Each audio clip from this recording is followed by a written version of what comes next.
आवाज आ रही है मेरी?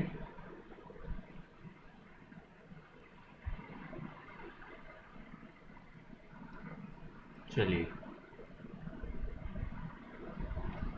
क्या आवाज, काफी सारे बच्चे नहीं दिख रहे।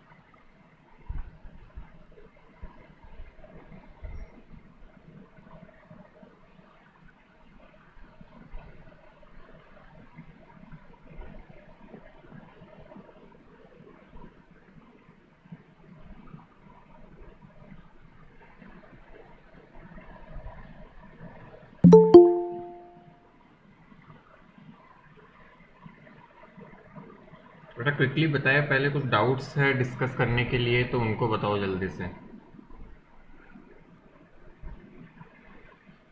कुछ पूछना है हमें? क्वेश्चन आंसर्स किए हैं हमने। सर डायमेंशन फाइंड करने में दिक्कत हो रही है। किसमें बेटा? सर एक्सरसाइज का फर्स्ट क्वेश्चन है ना। हाँ, एक सेकंड रुक जाओ। सर उस मतलब ऑर्डर तो फाइंड हो रहा है बट दूसरा पार्ट नहीं हो रहा। ठीक है, देख लेते हैं अभी बेटा। और किए बेटा? आईसीएसई वाले बच्चों ने आईसीएसई की बुक्स की अपनी? तो कुछ क्वेरीज है तो बताओ मुझे फटाफट से। सर अभी तक तो नहीं आई।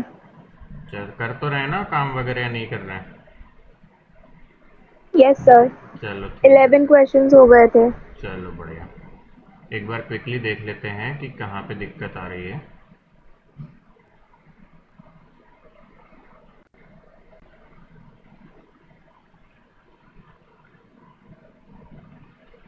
फिर नेक्स्ट चैप्टर शुरू करेंगे बेटा।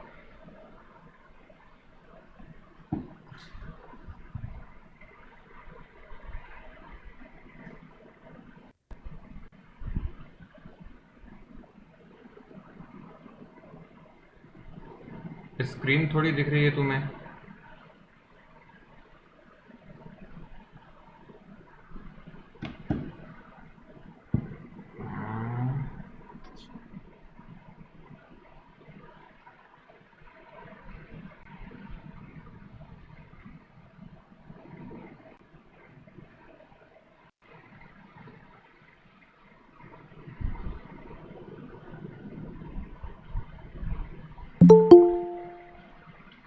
अरे बेटा, डायमेंशन ऑफ रेट कांस्टेंट कोई नई चीज़ थोड़ी है। डायमेंशन तो उसी तरह की चीज़ है जो हमारे बेसिक होती है। फिजिक्स में सीखा था 11th क्लास में। डायमेंशन का मतलब कुछ नहीं बेटा, यूनिट्स है। एक तरह से ऐसा समझ लो। क्या यूनिट निकाल सकते हैं रेट कांस्टेंट की? Yes sir. तो डायमेंशन फिर कैसे निकाले? यदि यूनिट आ गई तो बेटा फिर तो बहुत आसान है। देखो क्या होगा, आप इसको मोल पर लीटर वगैरह में निकाल लोगे, जो भी यूनिट आएगी उसको। जैसे फॉर एग्जाम्पल हम यहाँ पे देखें, तो बेटा देखो के एन ओ टू स्क्वायर, तो इसका ऑर्डर 2 हो गया।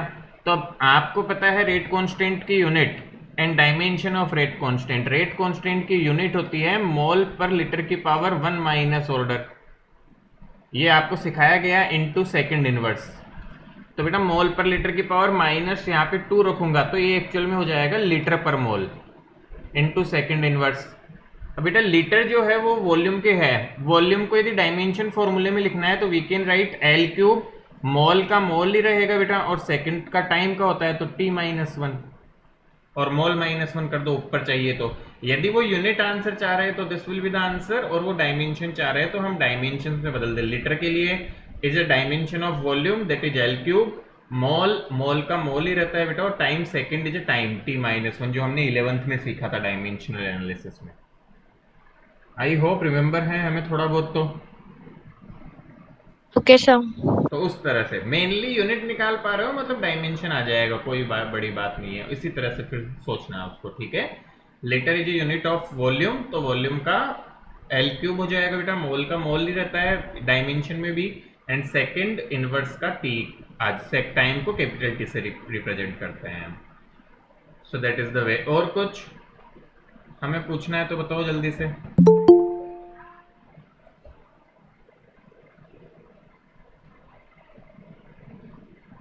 चलिए फिर बेटा, और नहीं पूछना है तो फिर फटाफट से आगे बढ़ते हैं हम। नया चैप्टर शुरू करते हैं, दैट इज सरफेस केमिस्ट्री। काफ़ी इंटरेस्टिंग और काफ़ी अच्छा चैप्टर है। थोड़ा सा याद करने का भी है बट इसमें बहुत सारा, बट हाँ ये है याद कर लेंगे तो फिर अच्छा हो जाता है इसमें काफ़ी। सो क्या हुआ देखते हैं बेटा जल्दी से।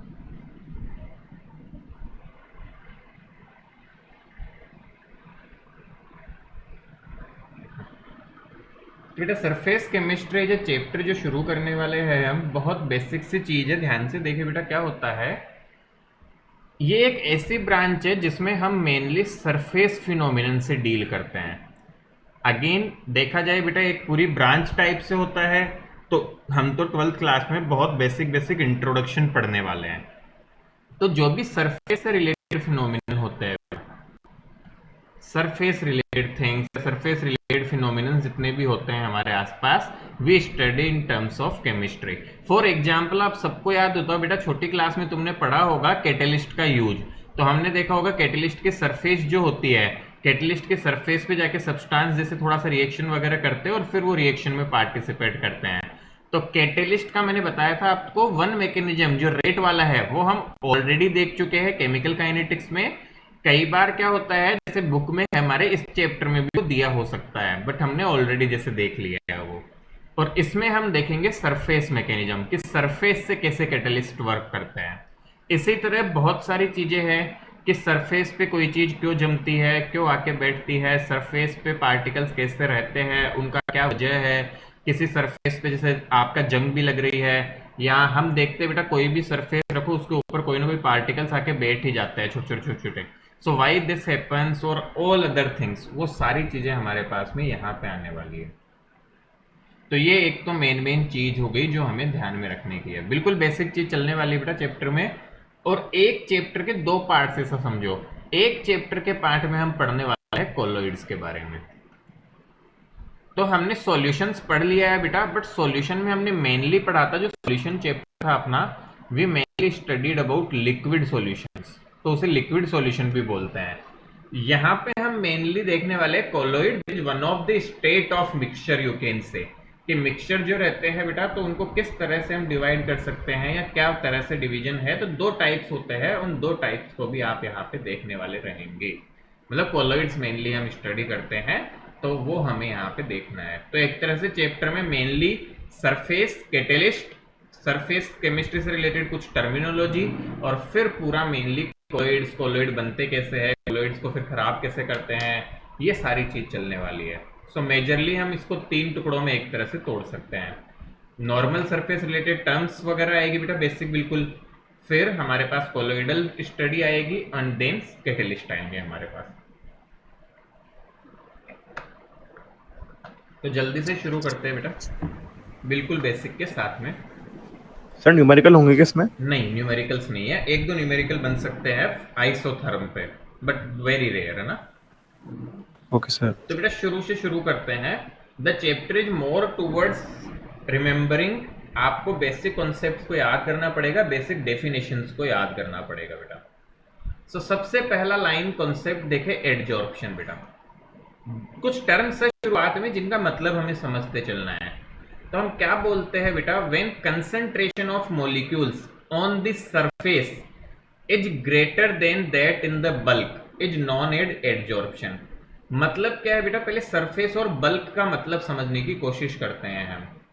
कोई भी सब्सटेंस देख लो, चाहे बेटा अपन जैसे सबसे बढ़िया एग्जांपल दूं तो हम सब समझते हैं ब्रिक को, सब समझते हो आप सबने देखी होगी कभी ना कभी जिंदगी में।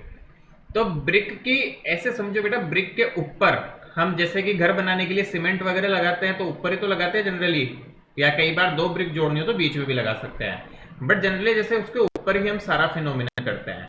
तो जब सरफेस या इस ऊपर के पार्ट की बात होती है बेटा, so we call it surface. और जो इनर पार्ट है इसके बेटा, इनर साइड में जो पार्टिकल है, we call it bulk. Bulk और सरफेस, तो किसी भी सब्सटेंस को दो टुकड़ों में जोड़ा जा सकता है, जो उसके बाहर से चारों तरफ से हमें विजिबल रहता है, we can call it surface, और उस सरफेस के अंदर जो भी उसके पार्टिकल्स, मॉलिक्यूल्स वगैरह है, we can call it bulk. ठीक है बेटा, आई होप समझ आता है। So what is adsorption? Adsorption is a phenomenon in which the particles और molecules are accumulated mainly on the surface and do not go into the bulk. So देखो कैसे define किया गया है, when concentration of molecules on surface is greater than that in bulk, मतलब surface पे ज्यादा concentration है पार्टिकल्स की एज कंपेयर टू बल्क, तो ऐसे फिनोमिनन को भी कॉल इट एडजॉर्प्शन। अच्छा, अब दूसरी टर्म देखो बेटा, एब्जॉर्प्शन। ये सबने पढ़ा हुआ है वर्ड एब्जॉर्प्शन, कहीं ना कहीं लाइफ में हम पता नहीं कितने बार ये टर्म यूज करते हैं। इसका मतलब क्या होता है? जस्ट इसका opposite, when concentration of molecules is greater in bulk than that of surface. तो बेटा जब बल्क में कंसंट्रेशन ज्यादा होगी, मतलब बीच में पार्टिकल्स ज्यादा होंगे, तो हम उसे कहते हैं एब्जॉर्प्शन, और जब सरफेस पे ज्यादा होते हैं वी कॉल इट एडजॉर्प्शन। मैं एक प्रैक्टिकल एग्जांपल देता हूं तुमको समझने के लिए, ध्यान से समझना। वैसे तो यहां लिखा हुआ है बेटा ink on chalk, practical life से जोड़ते इसे। सपोज करो हमारे पास में इंक की डिब्बी है ऐसे बेटा, है ना, इंक की कोई डिब्बी हमारे पास है जिसमें इंक है बहुत सारी, और तुमने क्या किया कि इस इंक की डिब्बी में चौक थी तुम्हारे पास में ना बेटा, चौक हमारे पास है, हमने उस चौक को जस्ट डुबो के वापस निकाल लिया, बस थोड़ा सा डुबोया और वापस निकाल लिया। एक बात बताओ, यदि मैं इस चौक को ब्रेक करता हूं, ध्यान से समझना, इस चौक को यदि मैं ब्रेक करूं, दो टुकड़ों में मान लो तोड़ दूं मैं इस चौक को, तो तुम्हें लगता है क्या कि क्या अंदर में तुम्हें पार्टिकल्स नजर आएंगे चौक इनके? जस्ट तुमने डुबोई और बाहर निकाल ली, बट क्या बाहर से कलर जम जाएगा उस पे? तुम्हें नजर आएगा बाहर कलरफुल हो गई है चौक? तो ध्यान से समझना बात को, हमने किसी कलरफुल, बेटा बिल्कुल प्रैक्टिकल फिनोमिनन है, तुमने किसी कलर में चौक को जैसे डुबोया और बाहर निकाला, तो उससे जो कलर आया वो केवल चौक के बाहर की सरफेस पे दिखेगा। तुम उसके टुकड़े वगैरह करके देखोगे बीच में या ऊपर की सरफेस को बेटा हटा दोगे तो तुम्हें अंदर कुछ नहीं दिखेगी इंक। तो इस केस में क्या हुआ, इंक चौक पे क्या हो गई, एडजॉर्ब हो गई, तो इस फिनोमिनन को हम बोलेंगे एडजॉर्प्शन। अब दूसरा तरीका देखो बेटा, इंक को बहुत देर तक इंक, मतलब चौक को बहुत देर तक इंक में डूबी रहने दो, मतलब आधा एक घंटा डूबी रहने दो, उसके बाद तुम चौक को बाहर निकालो और फिर से तोड़ के देखो, क्या तुम्हें अंदर भी पार्टिकल दिखेंगे ब्लू कलर के? क्या पूरी चौक ब्लू दिखने लगेगी? yes, यदि ब्लू इंक है तो लेट्स से ब्लू इंक है तो 100% ये होने वाला है, तुम्हें अंदर भी उसमें ब्लू पार्टिकल दिखने लग जाएंगे। तो अब के बार क्या हुआ, एडजॉर्प्शन तो हुआ ही है, मतलब सरफेस पे तो थे ही पार्टिकल, बट पार्टिकल पूरा अंदर तक समा गए हैं, पूरा अंदर तक चले गए हैं पार्टिकल्स। ये अब के बार इंपॉर्टेंट चीज हो गई, मतलब अब के बार आपका एब्जॉर्प्शन भी अच्छा खासा हुआ है। तो एडजॉर्प्शन और एब्जॉर्प्शन दोनों काम एक तरह से हो गए आपके। बात मेरे ख्याल से दोनों फिनोमिनन समझ में आ रहे हैं हमें। डिफरेंस क्लियर हुआ? किसी को कोई डाउट हो तो पूछो बेटा। What is adsorption? When particles accumulated on the surface only, then we call it adsorption, और particles यदि bulk में चले जाते हैं ज्यादा, we call it absorption। Generally बेटा एब्जॉर्प्शन एडजॉर्प्शन को फॉलो करते हुए होता है ना, एब्जॉर्प्शन अकेले में होना इज वेरी डिफिकल्ट टास्क, ऐसा जनरली नहीं होता है, एडजॉर्प्शन होता है। हाँ, अल्टीमेटली हो सकता है एब्जॉर्प्शन ज्यादा बचा हुआ रह जाए। For example let me tell you a thing, कि मान लेते हैं बेटा कि हमारे पास जैसे फॉर्म समझते हो तुम लोग, स्पंज टाइप से समझ लो। Yes sir. तो उसको तुम पानी में डुबो और उसको बाहर निकाल के रखो और उसको पंखे में रख दो, तो हो सकता है बेटा उसकी सरफेस तुम्हें उतनी भीगी हुई न लगे, बट क्या उसको थोड़ा सा भी दबाओगे तो पानी निकलेगा उसमें से? Yes sir. यस तो सर। उस केस में तुम्हें एब्जॉर्प्शन ज्यादा फील होगा as compare to adsorption. Adsorption तो होगा ही देखो फर्स्टली, बट समटाइम्स एब्जॉर्प्शन तुम्हें ज्यादा विजिबल रहता है जब ऐसे कुछ केस हो जिसमें बल्क में बहुत सारा रह जाए और सरफेस से तुम्हें कम लग नजर आए। जैसे फॉर्म का मैंने एग्जांपल दिया, जनरली फॉर्म हो गया, उसको पानी में डुबोगे तो पूरा मतलब अंदर तक पानी चला जाएगा, और थोड़ी देर के लिए उसे रखेंगे तो सबसे पहले ऊपर की सतह सूखेगी बेटा जैसे उसकी, बट अंदर में उसमें अभी भी पानी या पार्टिकल्स मौजूद है। So that is example where absorption is dominating, we can say absorption dominate करता है, बट जनरली एब्जॉर्प्शन जो होता है वो एडजॉर्प्शन को फॉलो करते हुए होता है। तो मेरे ख्याल से दोनों में डिस्टिंक्शन क्लियर है हमें। Yes sir. बता सकते हैं एडजॉर्प्शन एब्जॉर्प्शन डेफिनेशन याद रखनी है। इस चैप्टर में मेनली डेफिनेशंस और बेटा टर्म्स ही रहेगी हमारे पास में, जो हमें बहुत अच्छे से करनी है या याद रखनी है। I hope that make sense. तो आगे बढ़ाते हैं बेटा कहानी को। लिख ली डेफिनेशन हमने, जल्दी जल्दी लिखो बेटा, जल्दी से डेफिनेशंस लिखते जाओ अपने पास, फटाफट फटाफट से।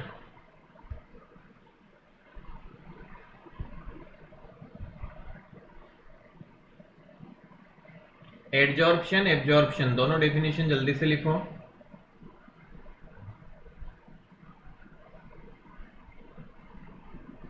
इस चैप्टर में तो हम मेनली क्या पढ़ेंगे, एडजॉर्प्शन, क्योंकि हमें सरफेस से रिलेटेड पढ़ना है बेटा।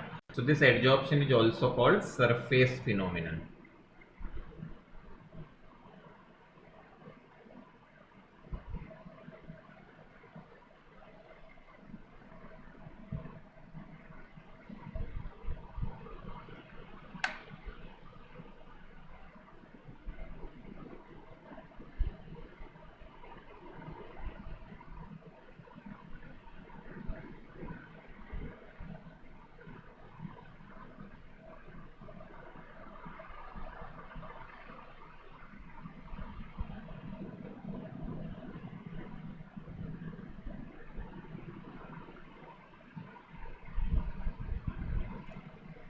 डन बेटा,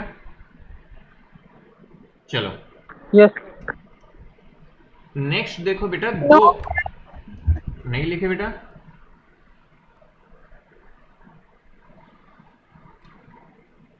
आगे बढ़ू ना मैं।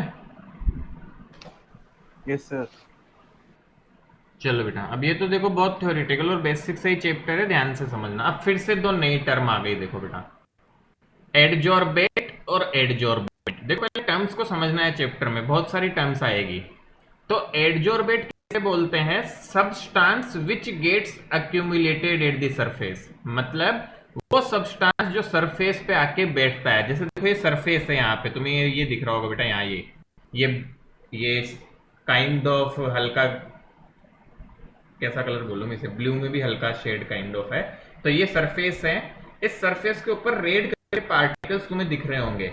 तो वो सब्सटेंस जो सरफेस पे एक्यूमुलेट होता है उसे बोलते हैं एडजॉर्बेट, और वो सब्सटेंस जिस पे आके एक्यूमुलेट होते हैं उसे बोला जाता है adsorbent. So substance on the surface of which adsorption takes place, उसको बोला जाता है सब्सटेंस। अच्छा, याद रखने की ट्रिक क्या हुई बेटा, कभी भी जो होगा कोई भी फिनोमिनन, तो मॉलिक्यूल्स जो होते हैं जिस पार्टिकल के जाके बैठ रहे हैं वो हो जाते हैं एडजॉर्बेट, और सरफेस जो होती है, जो सरफेस होती है वो सरफेस होती है एडजॉर्बेंट। तो शॉर्ट में मैं इनको ऐसे भी लिखता हूं बेटा, एडजॉर्बेंट क्या हो गई, सरफेस जिस पे एडजॉर्प्शन हो रहा है। And what is adsorbent, this is a substance which is getting adsorb, substance या मॉलिक्यूल्स जो जाके एडजॉर्ब हो रहे हैं। सो फॉर एग्जाम्पल, हमने बेटा इंक का एग्जाम्पल देखा था, तो इंक हो जाता है हमारा एडजॉर्बेट, और चौक, जैसे चौक पे जाके इंक जम रही थी तो चौक हो जाएगा एडजॉर्बेंट। अब देखो टर्मिनोलॉजी है, मैं भी कुछ नहीं कर सकता है, ध्यान में रखनी पड़ेगी हमें। आ रही है समझ में? राइटिंग कन्वेंशन क्या है? यस इनको लिखेंगे कैसे हम, तो लेफ्ट हैंड साइड में एडजॉर्बेट लिखा जाता है और राइट हैंड साइड में adsorbent, following by a slash. For example, यदि चारकोल की सरफेस पर N2 गैस, नाइट्रोजन गैस आके एडजॉर्ब होती है, so we will write this as N2/चारकोल। यहाँ इस नोशन को देखते ही हमें पता लग जाना चाहिए कि ये जो है वो एडजॉर्बेट हो गया बेटा, मतलब मॉलिक्यूल्स, और ये जो हो गया वो एडजॉर्बेंट हो गया। ठीक है। अच्छा, इंक वाले को कैसे लिखूंगा राइटिंग कन्वेंशन में?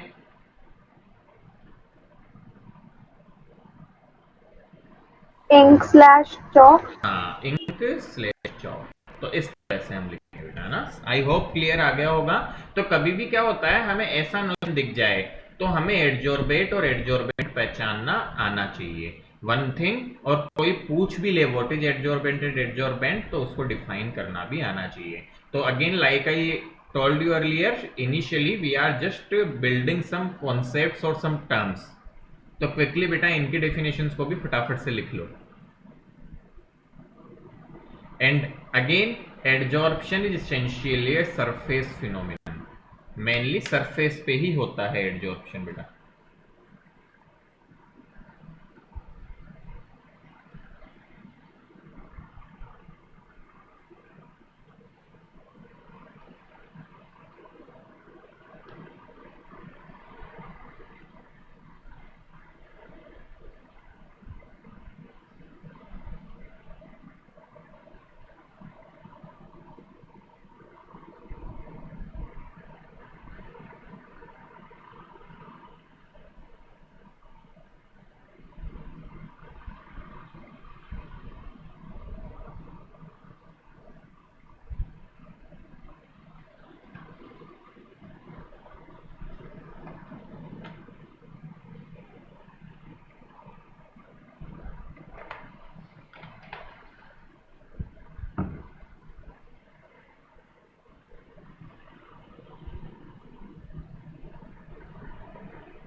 जस्ट ध्यान रखना है बेटा, एडजॉर्बेट क्या हुआ, इंक चौक को याद रखो। तो इंक एडजॉर्बेट हो गई और चौक एडजॉर्बेंट, तो तुरंत डेफिनेशन भी बन जाएगी कि सब्सटेंसेज या मॉलिक्यूल्स जो सरफेस पे डिपॉजिट होते हैं या एक्यूमुलेट होते हैं we call it adsorbate, and surface on which substances get accumulated are known as adsorbent, है ना। तो ऐसे ध्यान में रखना है बेटा। डन।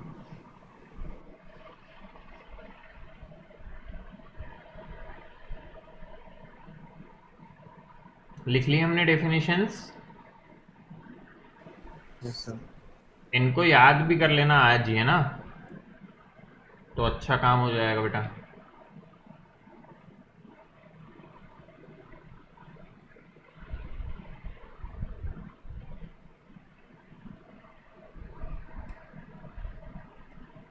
चलो आगे बढ़ा रहा हूं मैं बेटा। अब अगेन दो और टर्म्स हमारे सामने आ गई नई। पहली टर्म है बेटा डिजॉर्प्शन और सेकंड टर्म है शॉर्प्शन या जॉर्प्शन, जो भी बोलते हैं ना, शॉर्प्शन बोल सकते हो, डिजॉर्प्शन डॉट भी बोल सकते हो। So what is desorption? The process of removing an adsorbate from the surface of adsorbent. तो इनडायरेक्टली बेटा ये समझ लो कि ये एडजॉर्प्शन का उल्टा है, रिवर्स ऑफ एडजॉर्प्शन। मतलब यदि जैसे मैंने इंक, अब इंक वाला एग्जांपल देखो, चौक है मेरे पास मान लो, और चौक पे मैंने इंक लगा दी थी, यहां ऊपर बेटा इंक जम गई थी मान लो ब्लू कलर की। अब मैं क्या करूं, किसी चीज से उस इंक को हटा दूं, चाहे खुरेच के समझ लो, सरफेस पे लगी हुई थी, किसी चीज से बेटा हटा दी इसको मैंने, तो अब अंदर व्हाइट कलर वापस दिखने लगेगा, हालांकि थोड़ी चौक खराब हो जाएगी, थोड़ा सा उससे उतर जाएगा पाउडर। तो जो एडजॉर्बेंट जम गया है एडजॉर्बेट, उसको रिमूव करने की प्रोसेस को वी कॉल इट डिजॉर्प्शन बेटा। आती है बात समझ में? बहुत बेसिक है। अगला देखो, सॉर्प्शन क्या है बेटा? When adsorption and absorption takes place simultaneously. यदि एडजॉर्प्शन और एब्जॉर्प्शन दोनों एक साथ होने लगते हैं तो वी कॉल इट सॉर्प्शन बेटे। एब्जॉर्प्शन जो भी बोलना चाहे ना, sorption whatever it is, है ना, याद रहना चाहिए क्या है मीनिंग, है ना। So adsorption plus absorption together we call it sorption, and desorption मतलब यदि अलग अलग तरीके से होते हैं तो, ये रिमूव कर दे हम, सॉरी, रिमूव करने को we call it desorption.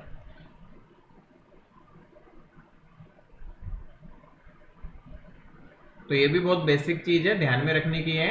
Again दो टर्म्स है रिलेटेड टू सरफेस पे आना, सरफेस पे आया तो सरफेस को क्या बोला, अदर पार्ट को क्या बोला, सरफेस के बल्क में गए तो क्या बोला, अब फिर रिमूव करना है तो उसे क्या बोलेंगे, और दोनों चीजें साथ हो रही है तो उसे क्या बोलेंगे। तो साथ होने वाले में जैसे एग्जाम्पल दे सकते हैं बेटा, चौक को बहुत देर तक इंक में डुबा के रखा हमने, तो फिर दोनों प्रोसेस एक साथ होने लगेगी थोड़ी देर में, एडजॉर्प्शन हो जाएगा, फिर पार्टिकल का एब्जॉर्ब भी होने लगेगा, इस तरह से कुछ।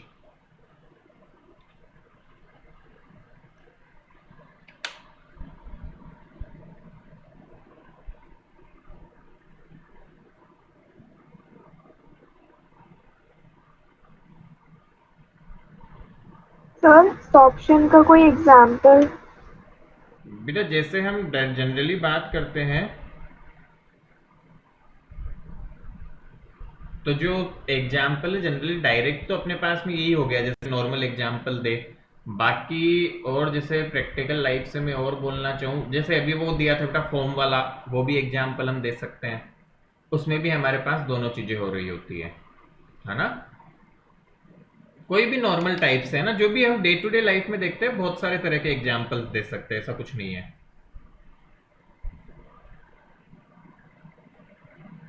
Sir return.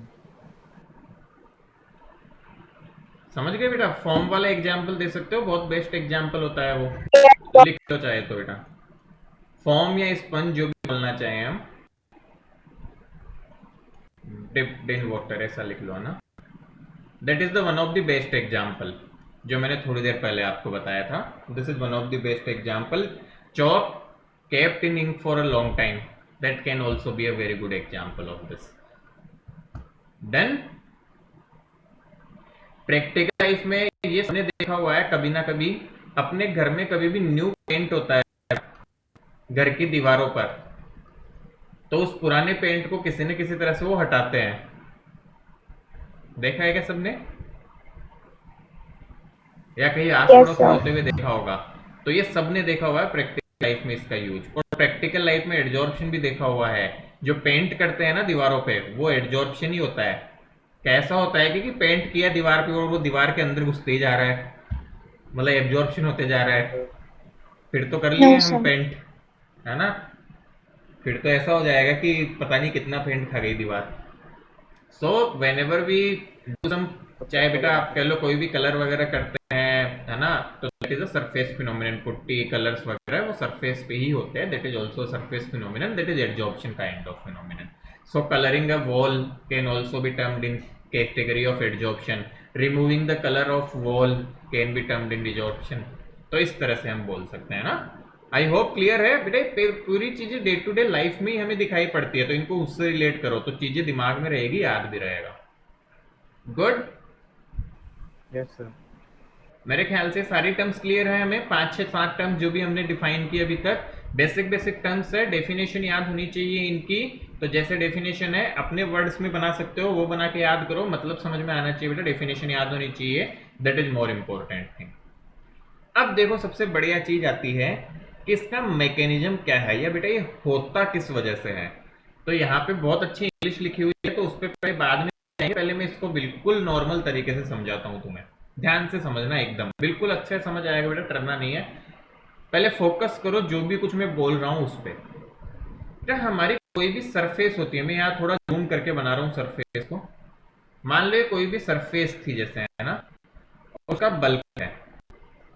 बेटा होता क्या है, जो भी सरफेस के बीच में कोई पार्टिकल होगा, मान लो यहाँ का पार्टिकल है, यहाँ का पार्टिकल है, यहाँ, मतलब खूब सारे पार्टिकल होते हैं सरफेस के अंदर ना। मतलब यदि हम 1 ग्राम का टुकड़ा भी ले तो उसमें भी पता नहीं कितने सारे पार्टिकल्स होंगे। हाइड्रोजन का ले लूँ तो, जैसे हाइड्रोजन तो नॉर्मल चलो गैस है, किसी मेटल का, लेट से आयरन का भी लेते हो बेटा, तो 10⁻22 के ऑर्डर के पार्टिकल होंगे 1 ग्राम में भी। सो बहुत सारे पार्टिकल्स होते हैं। अब ध्यान से समझते हैं होता क्या है, ध्यान से समझना बेटा।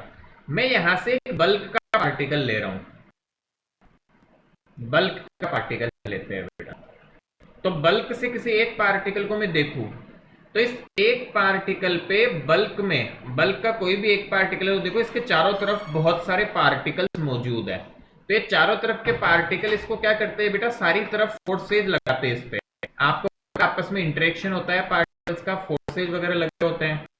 तो इस पे क्या होता है, चारों डायरेक्शन से फोर्स लगते हैं, मतलब हर तरफ से फोर्स लगते हैं इस पार्टिकल पे। कोई भी बीच का पार्टिकल लोगे तो आप बल्क का पार्टिकल, तो हम बोलते हैं इस पे नेट इफेक्टिव फोर्स जो आता है वो अप्रोक्सीमेटली 0 होता है, मतलब काइंड ऑफ इक्विलिब्रियम में होता है बेटा। मेरी बात समझ में आ रही है क्या? Yes, वापस sir. समझा दो। बेटा जो बल्क के पार्टिकल्स होंगे, देखो बल्क का कोई भी एक पार्टिकल ढूंढो, क्या उसको चारों तरफ से पार्टिकल्स में घेर के रखा हुआ है? सब तरफ से घेर के, किसी को भी उठा लो, क्या सब तरफ उसके पार्टिकल्स है? बिल्कुल होंगे जो बल्क का है। तो बेटा होता क्या है, बल्क के पार्टिकल्स को उसके चारों तरफ के पार्टिकल्स हर तरफ फोर्स लगाते हैं उस पे।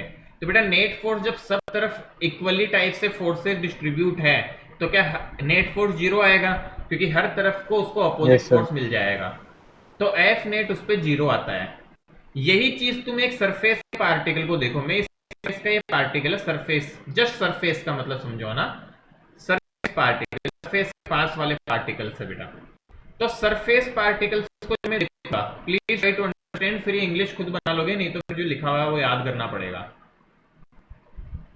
सरफेस पार्टिकल्स जो है उसको देखोगे तो क्या होगा, ध्यान से समझो बेटा। जो सरफेस का पार्टिकल है ना, तुम देखो उसके किधर पार्टिकल मौजूद है, उसके ऊपर कोई भी पार्टिकल मौजूद है क्या जो सरफेस का है? No sir. मतलब इस केस में इसके सर, ऊपर नीचे कोई भी नहीं और है, साइड में। नीचे और साइड्स में, तो इस पे बेटा फोर्सेस लग रहे होते हैं। इस पे ऊपर से कोई भी फोर्स लगाने वाला, ऊपर की तरफ फोर्स लगाने वाला कोई भी नहीं होगा। तो बताओ इस पे नेट फोर्स क्या है कि नहीं, और तरफ मतलब देखा जाए तो नीचे की तरफ ऐसा फोर्स है, सर डाउन साइड होगी। बिल्कुल। तो एफ नेट इस पे इफेक्टिव डाउनवर्ड डायरेक्शन में, हालांकि कैलकुलेट नहीं कर सकते कितना है, this is beyond the scope, अपन किसी हालत में नहीं कर सकते, बट हम ये बता सकते हैं कि थोड़ा सा दिमाग लगाए कि डाउनवर्ड फोर्स लगेगा इस पे। तो बेटा देखो इस सरफेस, ये सरफेस के जो पार्टिकल है इन पे डाउनवर्ड फोर्स लग रहा होगा, इस यहाँ के सरफेस के जो पार्टिकल होंगे उन पे लेफ्टवर्ड लग रहा होगा, मानते हो?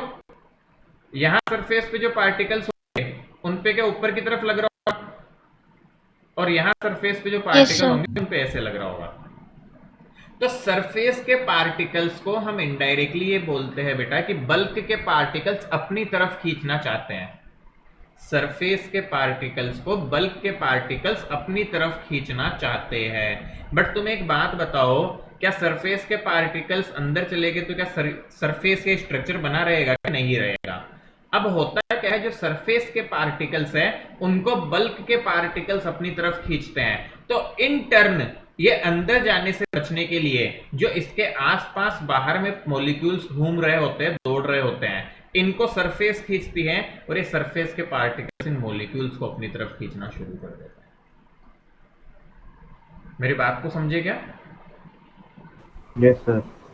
वापस रिपीट करता हूं, ध्यान से सुनो बेटा। बल्क के जो पार्टिकल्स होते हैं उन पे नेट फोर्स जीरो होता है, बट जो सरफेस के पार्टिकल्स होते हैं उन पे नेट फोर्स जीरो नहीं होता। मैंने एक ऊपर की सरफेस का पार्टिकल लेके समझाया, नेट नीचे होगा, इन पे इस तरह इधर इधर होगा, मतलब बल्क की तरफ फोर्स होता है।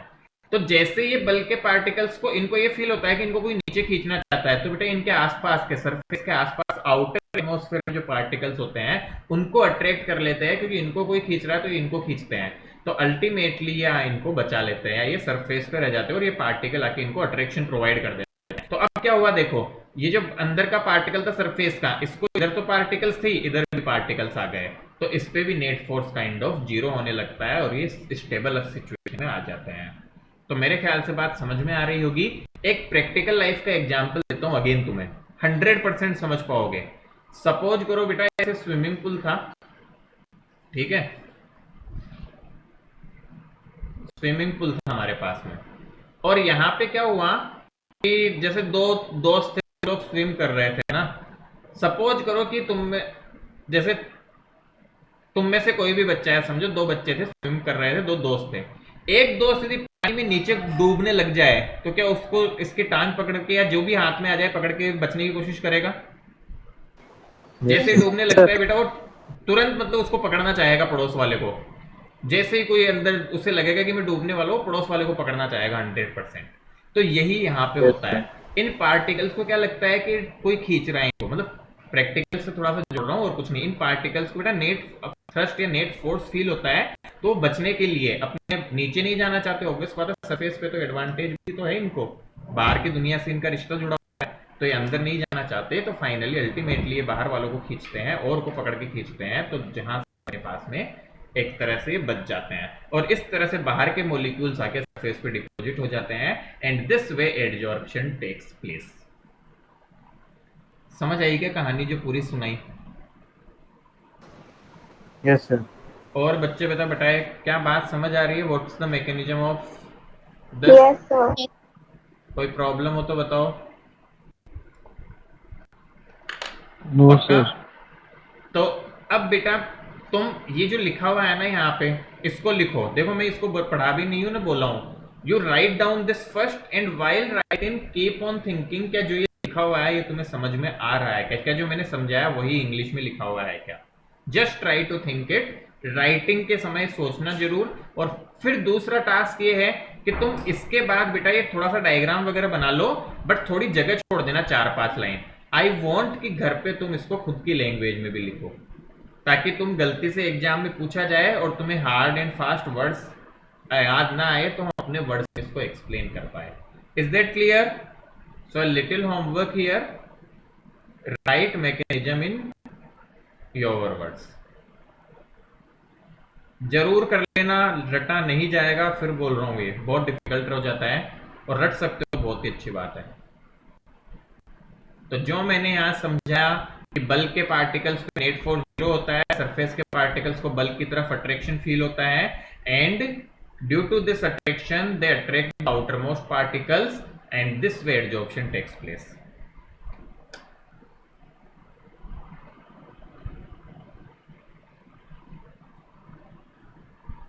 So this is what you need to remember.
बेटा मेरे ख्याल से समझ आ रहा है ना तुम लोगों को?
डन बेटा?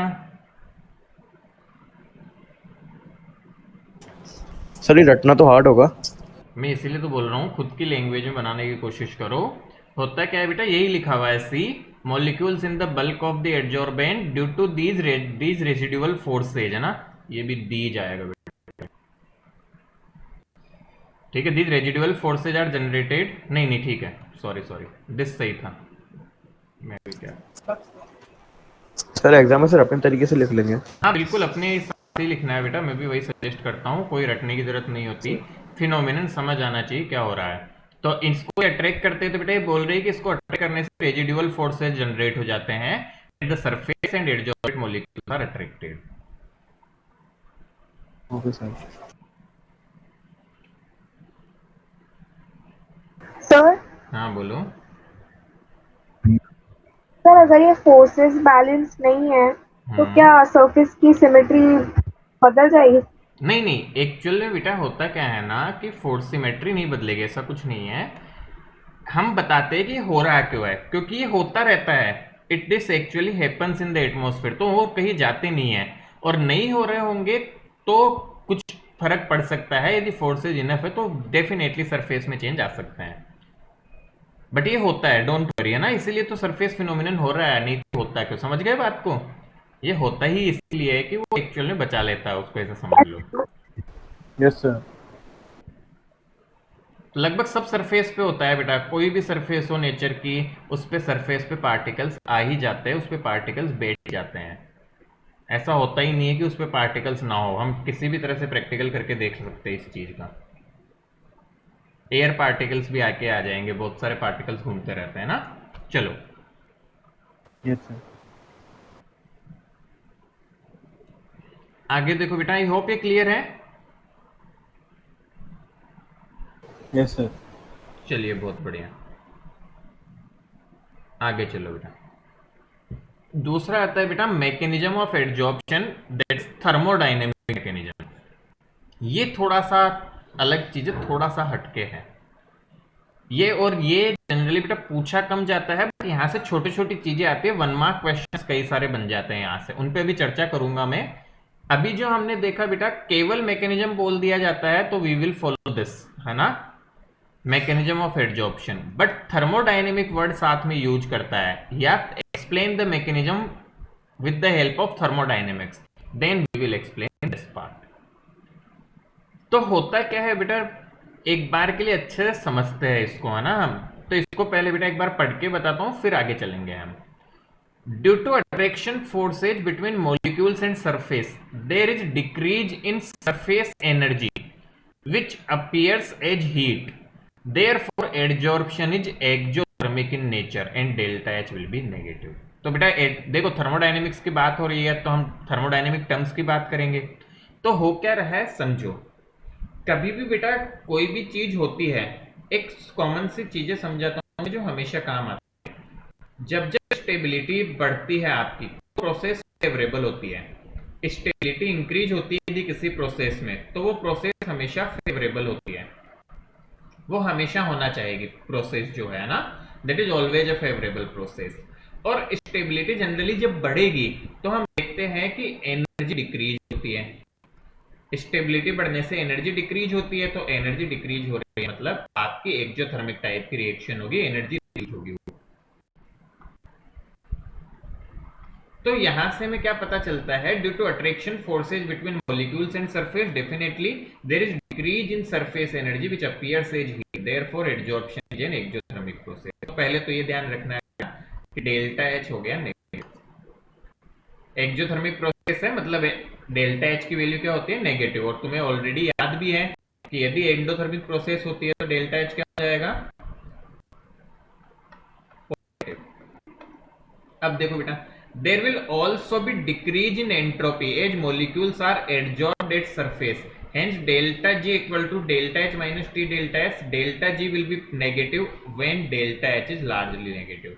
तो बेटा इसको समझाता हूं, अब समझते हैं इस कहानी को, ध्यान से देखना, यहाँ पे मैं एक्सप्लेन कर रहा हूं। We know that delta G is equal to delta H minus T delta S, and what is the condition of feasibility, थोड़ा सा भी याद हो तो, नहीं पता तो बेटा ये 11th का थोड़ा सा मैं रिवाइज करवा देता हूं। केस 1 होता है बेटा डेल्टा जी ग्रेटर देन 0। तो जब डेल्टा जी ग्रेटर देन 0 होता है तो हम बोलते हैं non feasible reaction. Non feasible word use होता है बेटा स्पॉन्टेनियस, नाम सुने होंगे ये, तो नॉन स्पॉन्टेनियस प्रोसेस है या कोई रिएक्शन है बेटा। केस 2 क्या हो जाएगा, जब डेल्टा जी होगा 0 तो हम बोलते हैं बेटा इक्विलिब्रियम स्टेट है बेटा, प्रोसेस की स्टेट कैसी है, इक्विलिब्रियम पे। और जब डेल्टा जी लेस देन 0 होता है, we say that this is a feasible process and spontaneous process. तो ये 11th की चीज है जो आपको याद करनी है, where this delta G is called Gibbs free energy. नहीं भी पढ़ा पहले कोई बात नहीं, मैं पूरा चीज दोबारा कर रहा हूं जो भी चीज इससे related. So delta G is known as गिव्स फ्री एनर्जी।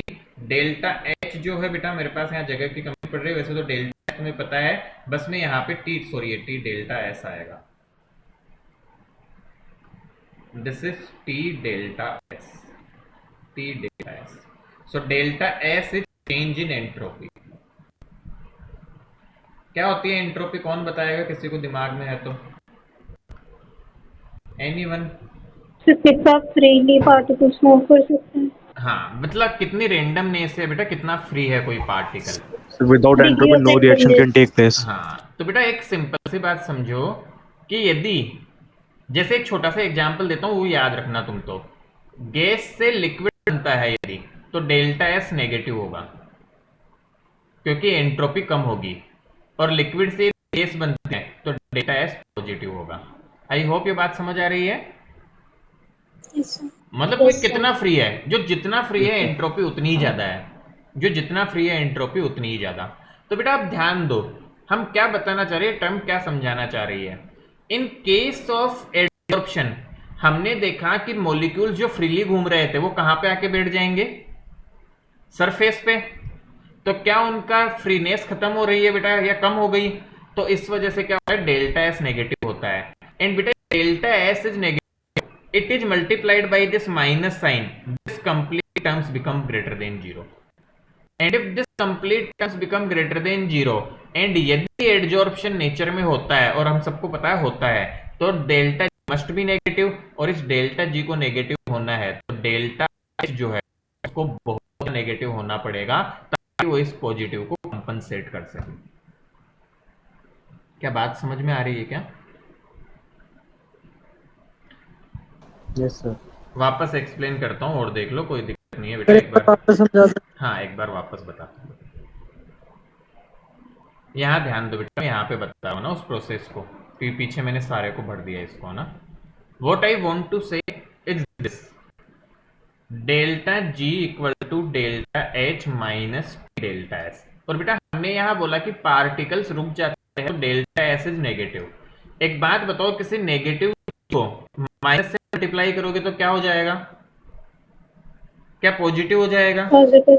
तो ध्यान से देखो बेटा, क्या इस एक्सप्रेशन को ऐसे लिख सकता हूं, डेल्टा एच प्लस टाइम्स, तुम तो ऐसा समझो प्लस सम पॉजिटिव क्वांटिटी। अब हमें रिएक्शन करवाने के लिए क्या चाहिए, हमें रिएक्शन करवाने के लिए चाहिए डेल्टा जी नेगेटिव होना चाहिए। तो बेटा इनमें से एक चीज तो कंफर्म है कि पॉजिटिव है, तो इस दूसरी चीज नेगेटिव होना ही पड़ेगा। क्योंकि सपोज करो मैं तुम्हें बोलूं बेटा कि y मान लो है x प्लस 5, अब y नेगेटिव है, मैं बोलूं y को नेगेटिव होना है, तो क्या x माइनस 5 से छोटा होना पड़ेगा? समझ आ रही है ना बात? Yes sir. x minus 5 minus 6 minus 7 होगा, 7 8, अभी तो y नेगेटिव हो सकता है। तो डेल्टा जी को हम बोल रहे हैं कि इतना सफिशिएंट नेगेटिव होना पड़ेगा इस रिएक्शन को करवाने के लिए कि इसको पॉजिटिव को कंपनसेट कर सके। That is what we are saying here. I hope समझ में आ रहा है। और डेल्टा जी को क्यों नेगेटिव होना है, क्योंकि रिएक्शन होती है तो डेल्टा जी नेगेटिव होता है। So now what it is saying कि डेल्टा एच तो नेगेटिव है, क्यों है वो यहां समझाया गया, क्योंकि एनर्जी रिलीज होती है बेटा। अब फिर बोल रहे हैं कि डेल्टा एस पॉजिटिव है, क्यों, there will be delta S भी नेगेटिव है, क्यों, क्योंकि there is a decrease in entropy. तो डिक्रीज इन एंट्रोपी के ब्रैकेट में यहां लिख लेना बेटा डेल्टा एस नेगेटिव। तो कंप्लीट सी बात है, जब डेल्टा एस नेगेटिव है तो ये चीज पॉजिटिव हो गई, तो delta G will be negative when delta H is largely negative. मतलब डेल्टा एच को बेटा ज्यादा नेगेटिव होना पड़ेगा। And this is one liner जिससे खूब सारे क्वेश्चन आते हैं। Adsorption is enthalpy governing process. Objective questions का तो फेवरेट क्वेश्चन है, वो डायरेक्ट थर्मोडायनेमिक्स में पूछ लेता है बेटा which term govern the adsorption, तो दे देगा आपको एंथैल्पी, टेम्परेचर, डेल्टा एस, ये वो, ठीक है ना। तो ध्यान रखना, टेम्परेचर एडजॉर्प्शन को केवल घटाने से गवर्न कर पाएगा, बाकी नहीं कर पाएगा। तो जनरल बात कभी भी बोलेंगे, इवन यदि कोई भी टर्म दी हुई है, हम सबसे बेस्ट आंसर, सबसे अप्रोप्रिएट आंसर होता है एंथैल्पी। सो एडजॉर्प्शन किस वजह से होता है, एंथैल्पी नेगेटिव होने की वजह से होता है। क्लियर? आगे बात, Yes sir. अगली term, high pressure and low temperature are favourable conditions for adsorption. तो एडजॉर्प्शन जब भी हो रहा है बेटा तो उसके लिए high pressure and low temperature favourable, आपको दिख भी रहा होगा। टेम्परेचर कम होगा तो ये टर्म कम पॉजिटिव होगी, क्योंकि दो चीज का मल्टीप्लीकेशन कम होगा, ठीक है। और delta G becomes zero when equilibrium is achieved, मैं ऑलरेडी इसमें बता चुका हूँ। बेटा और कुछ नहीं, मेनली हमें क्या लिखना है, एक तो ये मैकेनिज्म लिखना है। अगेन मैं तो सजेस्ट करूंगा पूरा रटने की जरूरत नहीं है, इसको एक बार पढ़ो और खुद की लैंग्वेज में याद कर लो। ये दो इंपॉर्टेंट फैक्ट हैं कि टेम्परेचर और प्रेशर से क्या फर्क पड़ेगा एडजॉर्प्शन पे, और एडजॉर्प्शन कौन सी टर्म एडजॉर्प्शन को गवर्न करती है। And you can also right 11 class part by making a bracket वगैरह समथिंग कि डेल्टा जी का क्या सिग्निफिकेंस है, because this term will keep on coming everywhere. तो क्विकली इसको कंप्लीट करो जल्दी से।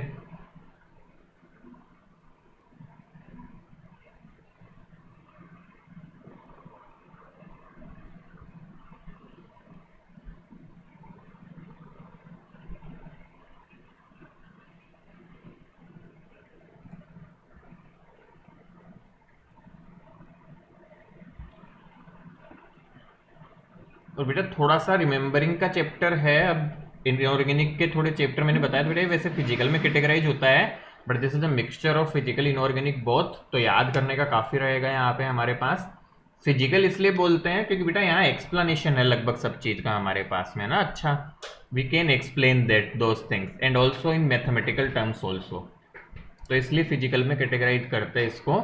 Other than we can consider somewhat to be inorganic also, तो काइंड ऑफ मिक्सचर रहता सर है बेटा। डेल्टा जी पॉजिटिव होता है तो नॉन स्पॉन्टेनियस होता है, स्पॉन्टेनियस होता नॉन है तो सर? स्पॉन्टेनियस बेटा, ये नॉन दोनों के साथ है ना, नॉन फिजिबल या नॉन स्पॉन्टेनियस, समझ गए कहने का मतलब।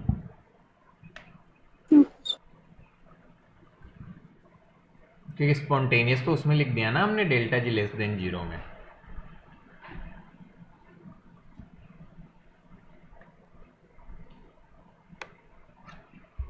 वेरी वेरी बेसिक चैप्टर बेटा, बहुत अच्छा चैप्टर है, आसान है याद करने का है, बट बस एक ही बात ये है इसमें, तो इसमें तो नंबर लाना बहुत सिंपल चीज़ होती है बेटा। हमें बेसिक बेसिक चीज़ें याद कर ली इसमें तो इजीली मार्क्स आ जाते हैं। जैसे 2 मार्क्स में तो यही पूछ लिया जाता है कि मैकेनिज्म एक्सप्लेन करो। सर इतने में ही पूछते हैं क्या? हाँ हाँ इतने में ही पूछते हैं। 12th क्लास में यही दिक्कत है, पेपर थोड़ा लेंदी आता है ना बेटा थोड़ा सा, तो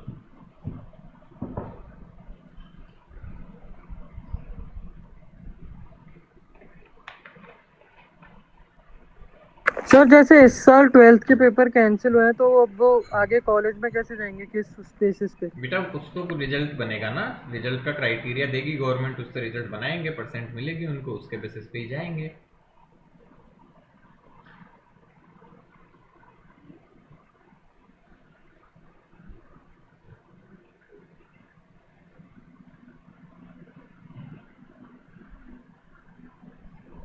बट फर्क पड़ेगा काफी, बस ये बात है, किसी नॉट अ पॉजिटिव वे।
लिख लिया बेटा हमने।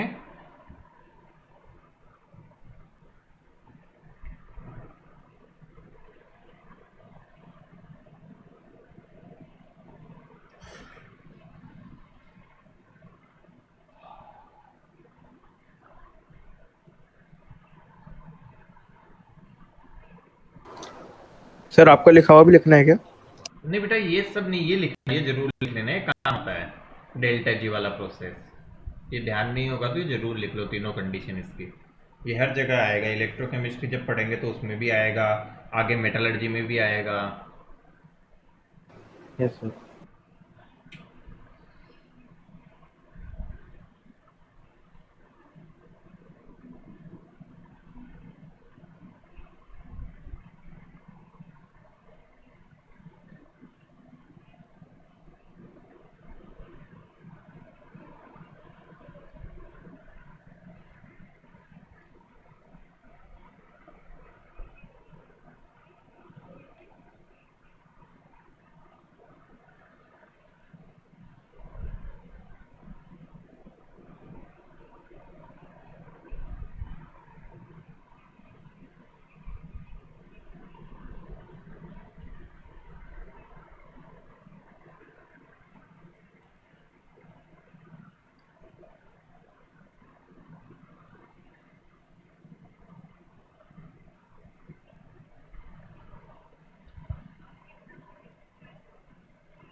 आई होप डन बेटा, लिख लिया हमने। Sir 1 net. कम से कम बेटा जब क्लास चलती है लिख लिया करो। मैं इतना टाइम इन्वेस्ट इसलिए करता हूँ क्योंकि पिछले साल मैंने ये नहीं किया था और उसका रिजल्ट ये था कि जब ऑफलाइन शुरू हुआ बच्चों के पास नोट्स भी नहीं थे बनाए हुए। प्लीज़ डोंट डू दिस, ये सबसे बड़ी गलती होगी यदि हमने ऐसा किया तो। इसलिए फिर इस साल थोड़ी सी टाइम का ऐसा समझ लो हम थोड़ा सा इस पर भी सेक्रीफाइस करते हैं, बट डू दिस थिंग। ऐसा नहीं कि अभी ये टाइम जब सर लिखने के लिए देते हैं तो हम बैठ के टाइम पास कर रहे हैं, एक दो तो करते भी होंगे। सर इसमें तो 2-2 चैप्टर में ही कॉपियां भर जाती है। क्या? तो 2 चैप्टर में ही कॉपी भर गई मेरी तो क्या हो गया तो बेटा? Yes sir.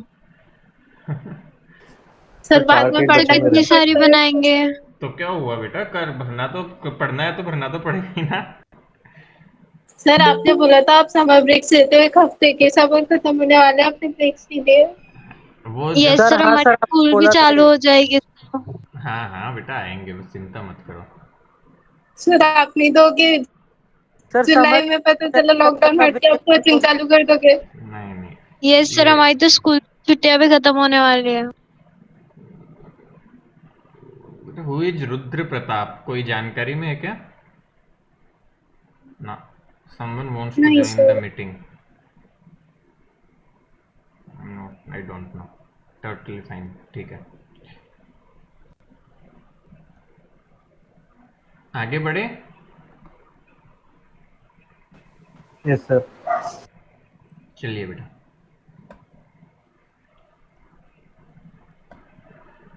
Classification of adsorption, ठीक है। तो बेटा अब देखो इसके लिए तुम ये घर पे लिखना, अभी पढ़ाएंगे बट ये लिखना घर पे क्योंकि इस पे खूब सारे पॉइंट्स और ये टाइम भी लेगा। तो पहले अभी समझ लेते हैं इसको ना। क्लासिफिकेशन ऑफ एडजॉर्प्शन, एक इतना सा तो कर ही सकते हैं हम कि हम लिख ले उसको ना, बेसिक चीज को। दो तरह से होता है बेटा adsorption, physical adsorption and chemical adsorption. This is important concept, हमसे एग्जाम में क्वेश्चन पूछा जाता है सीधा सीधा बेटा, डिफरेंशिएट बिटवीन दीज। इसलिए इसको डिफरेंस के फॉर्म में ही हमने यहाँ पे लिखा हुआ है। बहुत फेमस क्वेश्चन है, differentiate between physical adsorption and chemical adsorption and we also call them physisorption and chemisorption. तो फिजिसॉर्प्शन भी बोलते हैं बेटा और केमिसॉर्प्शन भी बोलते हैं, है ना। सो फिजिकल या केमिकल एडजॉर्प्शन, दोनों में क्या डिफरेंस है देखते चलते हैं। इन ओवर सिलेबस बेटा जो 12th क्लास का हमारा सिलेबस अभी तक भी जो हमने बाकी है, हम केवल फिजिकल एडजॉर्प्शन पढ़ते हैं, chemical adsorption is not the part of syllabus. बस उसका डिफरेंशिएशन है फिजिकल के साथ में, दैट्स इट।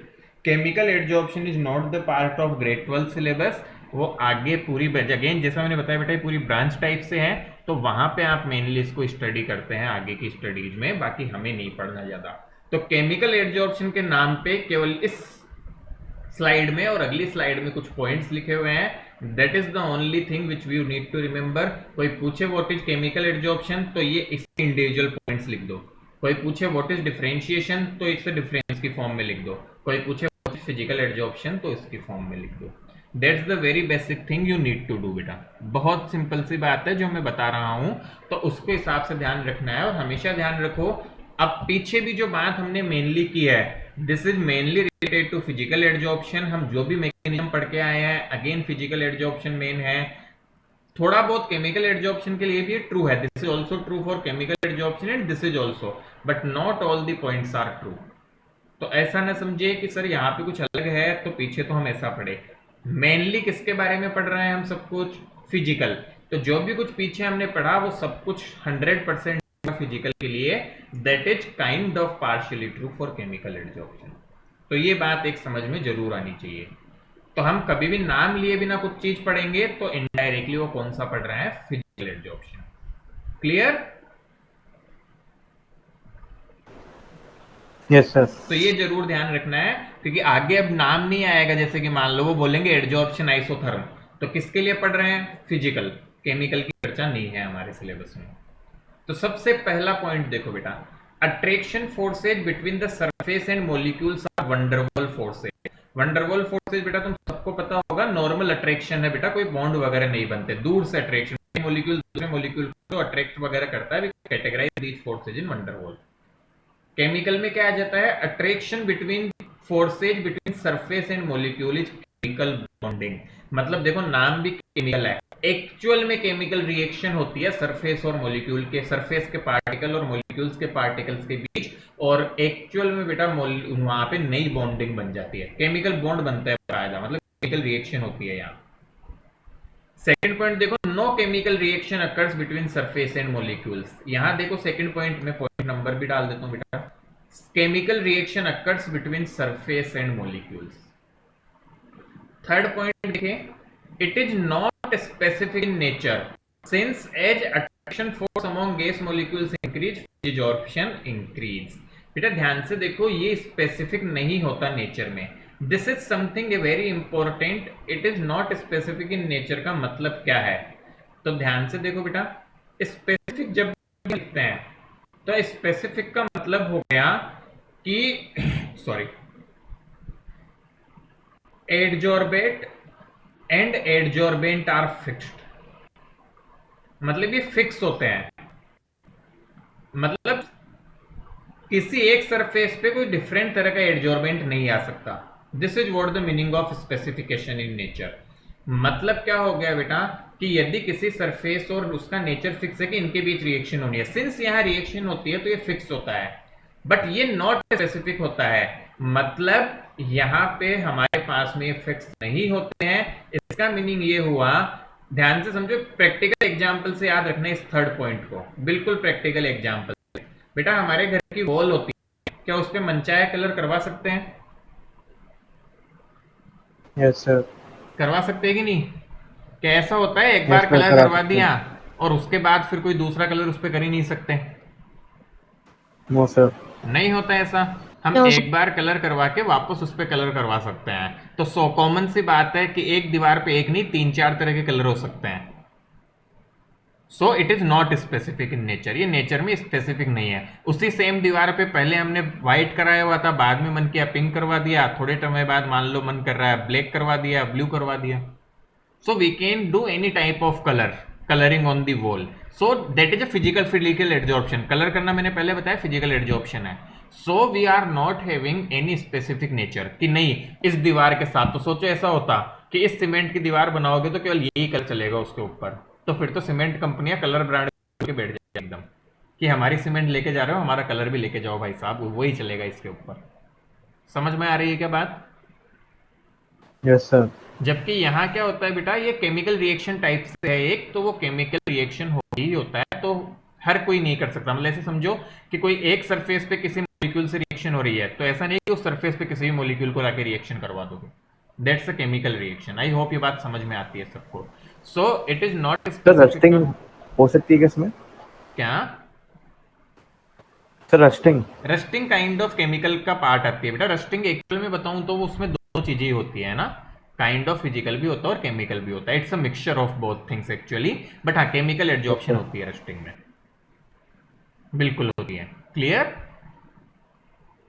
Yes sir. तो बेटा मेरे ख्याल से स्पेसिफिक समझ आया होगा, दिस इज इंपॉर्टेंट, इस पे क्वेश्चंस में आते हैं बेटा, ठीक है?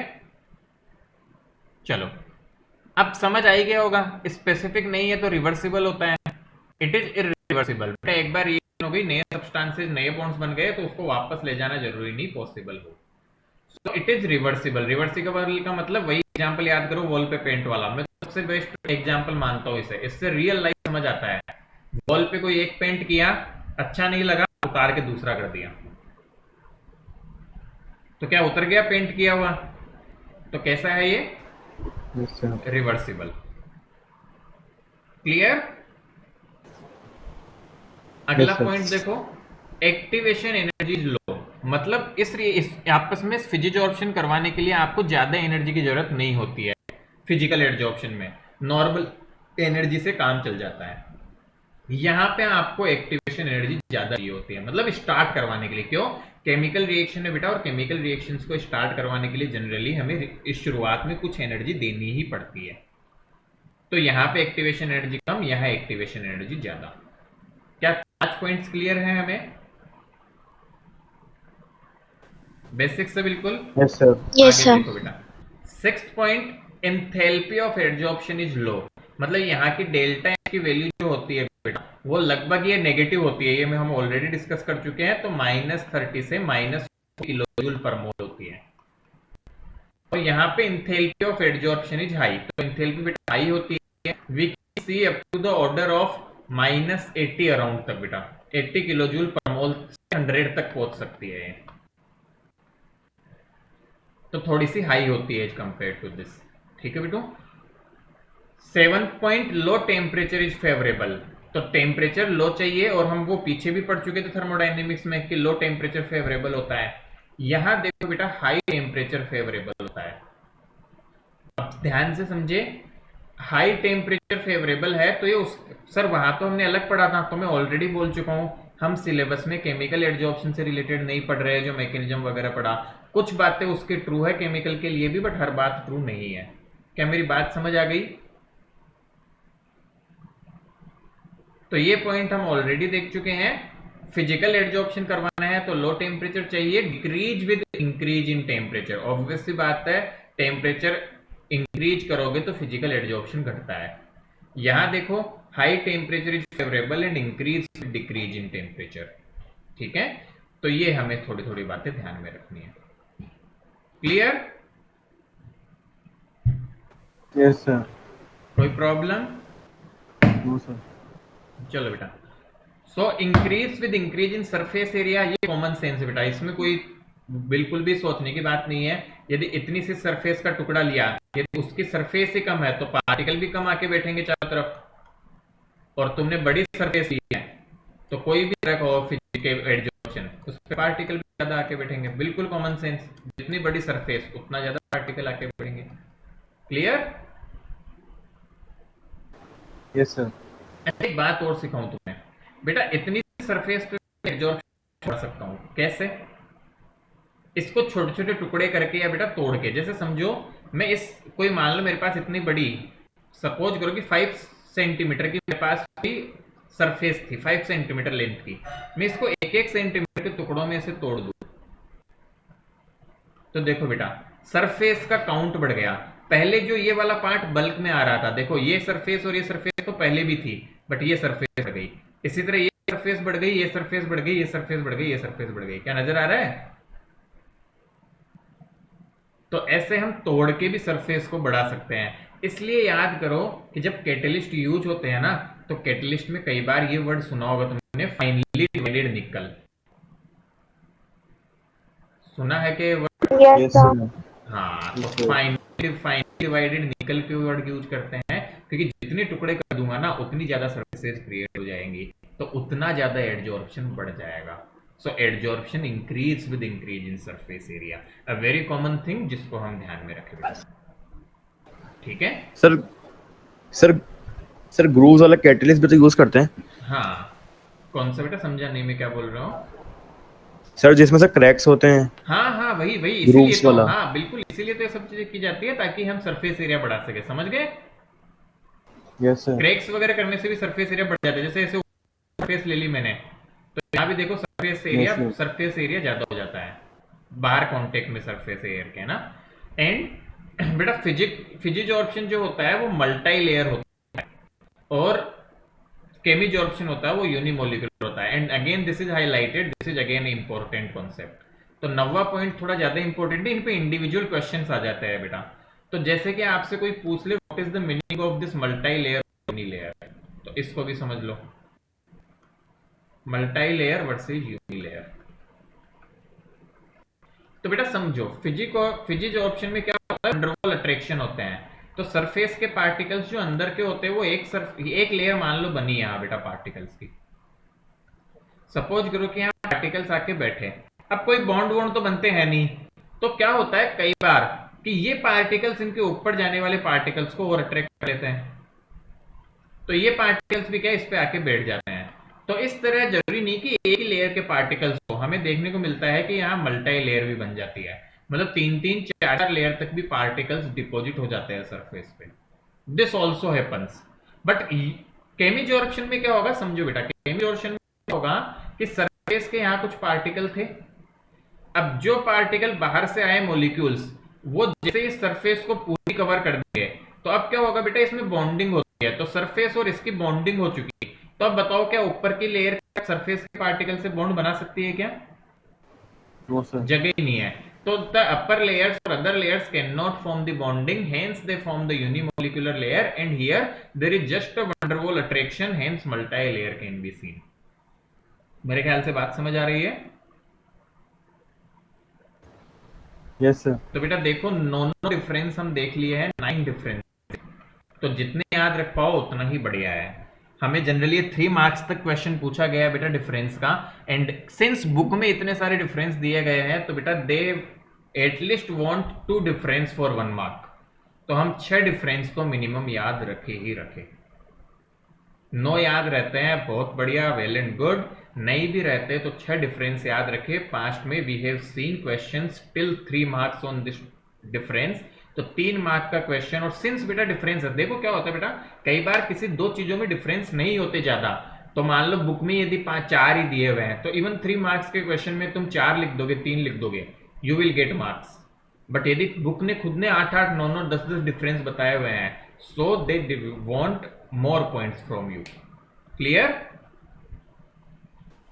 Yes sir. तो ये याद करके हमें लिखना है बेटा। तो मेरे ख्याल से ये आसान सी चीज है, बहुत टफ या कोई ऐसी चीज नहीं है बेटा जो हम फॉलो अप नहीं कर सकते या ध्यान नहीं रख सकते। मेरे ख्याल से तो काफी बेसिक है ये जो वाला portion, and this is a multiple ask question also.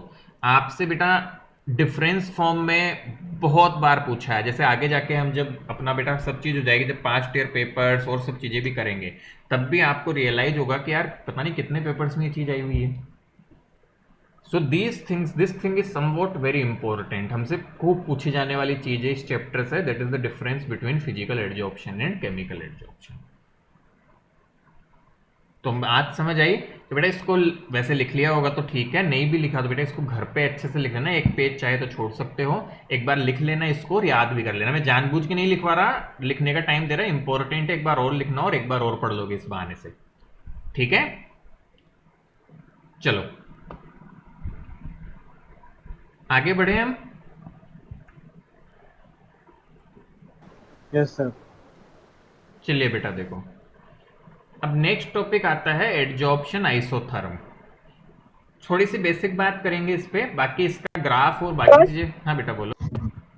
Sir nature of gas पे डिपेंड नहीं करेगा कि किस वो पे? मल्टीलेयर होगा यूनिम? हाँ थोड़ा बहुत तो डिपेंड करता है बेटा, देखो मल्टीलेयर बनेगा, यूनिमोलिकुलर डिपेंड करेगा, और पार्टिकल्स पे थोड़ा बहुत डिपेंड जरूर करता है, बट हाँ मेनली आपके इसमें मल्टीलेयर बन जाते हैं, और इसमें तो बन ही नहीं सकता किसी भी हालत में, यहाँ मल्टीलेयर बन जाते हैं। हाँ गैस के नेचर का मतलब ऐसा है बेटा कि गैस की खुद की एरिया कितना है, गैस खुद कितना कवर अप करती है, उनके बेसिस पे आपकी लेयर्स कितनी स्ट्रांग बनेगी, लेयर्स कितनी बनेगी, वो डिफेक्ट हो सकता है। बाकी मल्टी लेयर बन सकता है, वी आर नॉट सेइंग बेटा हमेशा बनेगा, कितनी लेयर बनेगी हम इस पे भी कमेंट नहीं करते हैं, बट यस क्या आपके पार्टिकल्स उनके नेचर पे डिपेंड करता है कितनी लेयर्स बनेगी, 100%। ठीक है, यस सर। चलिए बेटा अब यहाँ पे कुछ बेसिक बात करते हैं बेटा, मैं यहाँ पे कुछ बेसिक चीज बता रहा हूँ आपको। What is isotherm? हम बेटा आइसोथर्मल प्रोसेस वगैरह भी पढ़ोगी तुमने, तो आइसोथर्म बेटा जनरली हम बोलते हैं ऐसी प्रोसेस जिसको हम टेम्परेचर कांस्टेंट पे स्टडी करें, या टेम्परेचर कांस्टेंट मान के जब करते हैं बेटा चीजों को, तो टेम्परेचर कांस्टेंट यदि हम रखें किसी भी प्रोसेस में तो उसे हम आइसोथर्मिक प्रोसेस बोल देते हैं बेटा। और आइसोथर्म क्या होता है? जब टेम्परेचर कांस्टेंट रख के ग्राफ बनाया जाए, तो नाम से अब समझ आ रहा होगा, आइसोथर्म कभी भी दिखे तो समझना there is something related to constant temperature. So what are adsorption isotherms? So these are plotted for adsorption of gas over a solid. तो बेटा सॉलिड सरफेस पे कितनी गैस जमा हो रही है उसके लिए बनाए जाएंगे। The variation in the amount of gas adsorbed by the adsorbent at constant temperature with change in pressure is shown by a curve called adsorption isotherm. तो बेटा कुछ नहीं है, शॉर्ट में बता, देखो कांस्टेंट टेम्परेचर आ गया वर्ड। इन शॉर्ट हम बताए तो what are adsorption isotherm, this is the amount of gas जो एडजॉर्ब होता है वर्सेस प्रेशर। प्रेशर से उसका क्या फर्क पड़ता है? और क्या मानते हुए, कांस्टेंट टेम्परेचर मानते हुए, एट कांस्टेंट टेम्परेचर। तुम्हें गैसियस स्टेट पढ़ा होगा, मैं उससे थोड़ा सा रिलेट करता हूं ताकि तुम थोड़ा समझ पाओ। याद करो बेटा, गैसियस स्टेट में पीवी इक्वल टू कांस्टेंट होता था एक प्रोसेस, याद आ रहा है क्या? P inversely proportional to volume. Yes sir. तो इसकी कंडीशन होती थी टेम्परेचर कांस्टेंट, मेरे ख्याल से याद आ रही होगी बेटा। Charles law. Yes sir. Yes sir. हाँ, बॉयल्स होता था शायद, यहाँ बॉयल्स लो होता था या चार्ल्स लो, बॉयल्स होता था, हाँ बॉयल्स। तो ये हमने सबने पढ़ा है। तो बेटा टेम्परेचर कांस्टेंट, तो इसके जो ग्राफ होते हैं ना, पी डायरेक्टली प्रोपोर्शनल टू या पीवी इक्वल टू कांस्टेंट, तो ऐसे ग्राफ बनते थे, तुम्हें याद हो तो बेटा ये टेम्परेचर कांस्टेंट मान के ग्राफ बनाए जाते थे और टेम्परेचर बढ़ने के साथ ग्राफ्स भी ऊपर शिफ्ट होते थे। तो इसके लिए T1 सेम रखा जाता था, इसके लिए T2, लेट्स से इसके लिए T3। तो ऐसे टेम्परेचर कांस्टेंट के लिए जब ग्राफ्स बनाए जाते हैं, वी कॉल देम आइसोथर्म, तो इनको भी आइसोथर्म बोल सकते हैं।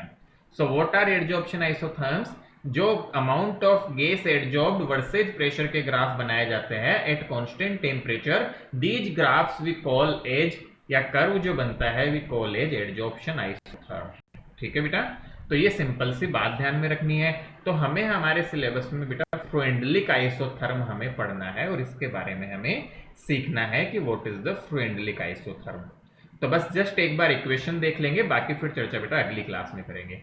Freundlich propose this relation to show a relation between the extent of adsorption and pressure at constant temperature. Relation इज, तो रिलेशन बेटा लिखा है here x is the mass of gas adsorbed on m mass of adsorbent। तो बेटा equation क्या है ध्यान से देखो, let me right here also, x by m is equal to k p to the power 1 by n, where x is the mass of gas adsorbed, m is the mass of adsorbent, और k होता है बेटा यहाँ पे constant, this k is constant here,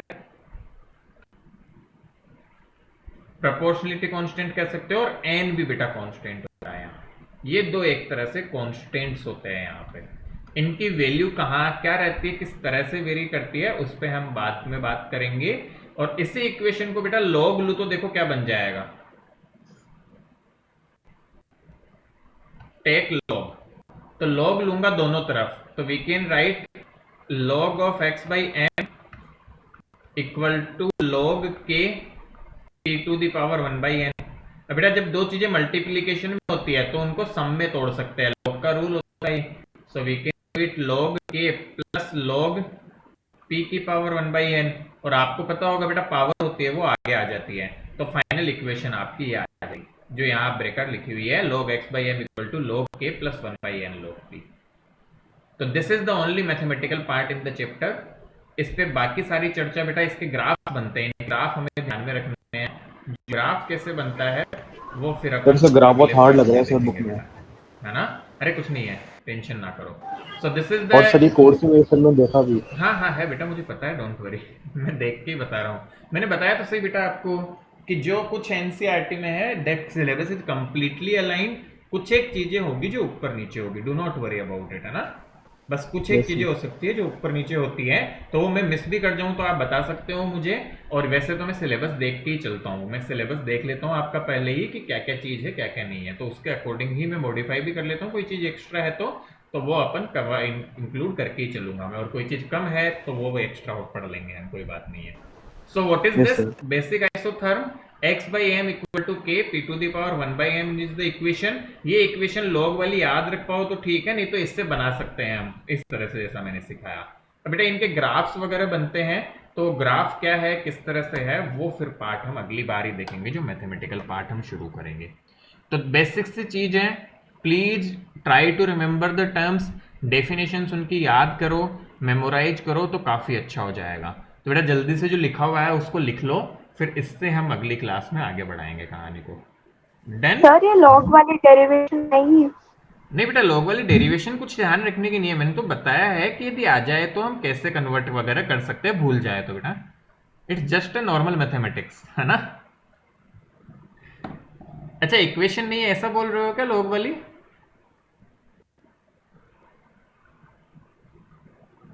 कोई बात नहीं, ये तो जस्ट मैंने बताया कि ये कैसे बन सकती है, बाकी ध्यान रखो, इट्स जस्ट फाइन। सर है। हाँ तो बस बेटा ध्यान रखो कैसे बन रही है ना। इसलिए बता दिया कि हम भूल जाए तो बना सके, बाकी याद रख सकते हो तो बहुत अच्छी बात है। x by m equal to K P to the power 1 by n, this is the important equation. और सच पूछो तो मैथमेटिकल पार्ट यही है इस चैप्टर का, यहां से ही क्वेश्चंस भी आएंगे आपके पास।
सर यस बेटा।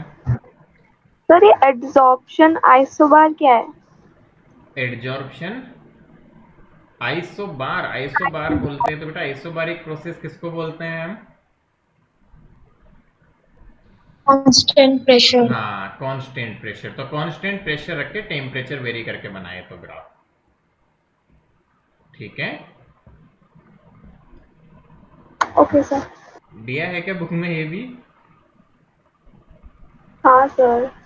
चलो एक बार मुझे पिक सेंड करना बेटा किसके बारे में दिया है हमें, बाकी वैसे सिलेबस में इंक्लूड तो नहीं है, ठीक है। चलो कोई बात नहीं, एक बार पिक जरूर सेंड कर देना मुझे, देख लेंगे बेटा उसको एक बार क्या एक्स्ट्रा इंक्लूडेड है। लिख लिया हमने? Yes sir. Yes sir. All right बेटा, तो मैथ्स की क्लास टाइम पे ज्वाइन करना, ठीक है।